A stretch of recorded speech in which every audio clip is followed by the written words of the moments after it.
mulai situ aku tertarik. 65 aku nggak akan lupa ke satu itu. Berarti ayat pertama yang turun ya ini perjalanan ayatmu. Iya. Iya. Aku di 65. Disuruh berjalan di situ ya, ketemu orang yang di situ tempatnya ikannya aneh lompatnya. Gitu kan, suruh belajar sama orang itu. Akhirnya Dia lompatnya aneh kalau orang kalau ikan di salinitas yang biasa di pH-nya sekian masuk ke pH-nya beda kan itu akan lompat-lompat ya. Ini lebih ke salinitas sih kalau menurut gue sih, bukan pH, konsentrasi garam di dalam air. Garam pH juga. Oh ya, pH betul. Iya bisa juga. Ya pH juga kan. Itu awalnya di situ.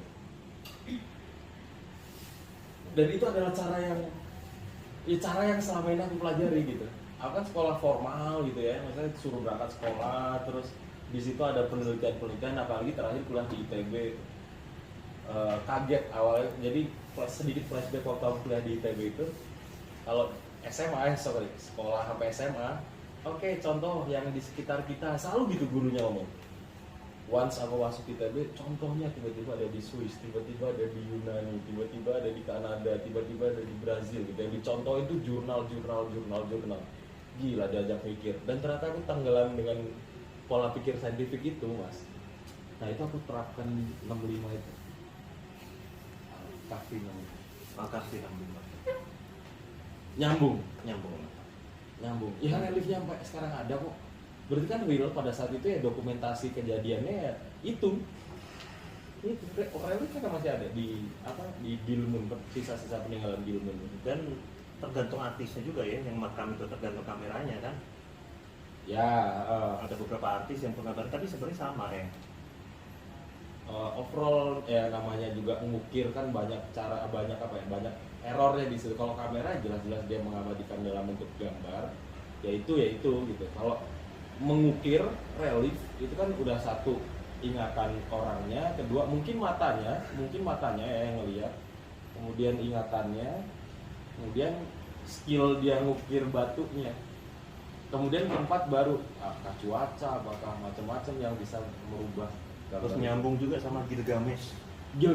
Nah Gilgamesh, jadi Musa itu jadi seru kan, ulang gitu lagi.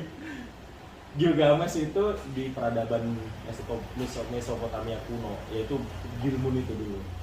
Jadi ada tokoh yang disebut dengan Gilgamesh, son of Shamash. Gilgamesh, son of Shamash, di penelitian Journal of Britannica, kalau teman-teman lihat itu di situ, di Journal of Britannica. Gilgamesh, son of Shamash.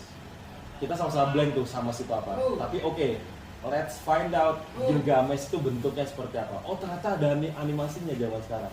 Ya dong, dibentuk kartun, ada semacam Tangan kanan pegang kitab, kiri pegang tongkat.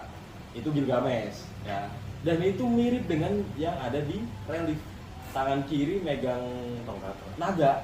Ya, Naga tangannya kayak tongkat itu, ya kan? Mirip kan? Dan bentuk-bentuknya sama. Orangnya jenggotan, tebel, tinggi besar, orangnya gagah gitu.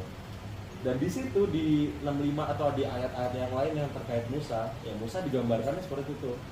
Tinggi besar, terus kemudian emosian gitu ya, kurang lebih emosian, temperamen, terus superhuman strength. Itu ada tuh di jurnal-jurnal, jadi nyambung semua. Dan nggak ada satupun loh orang yang ngomong di situ di Bahrain gitu. Kenapa kok nggak ada? Nah aku nggak tahu tuh.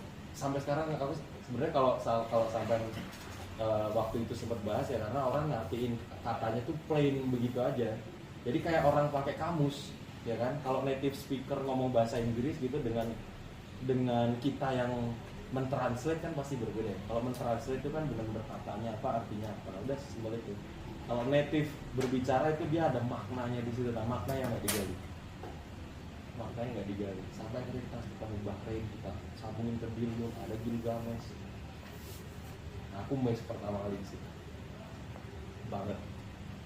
Jalan-jalan terus kan. Kalau baca Quran ini sebenarnya kita jalan-jalan ke keliling dunia kan. Tinggal kita aja masih mau. Ini kan sempet ke tembok Cina. Nah itu belum selesai tuh.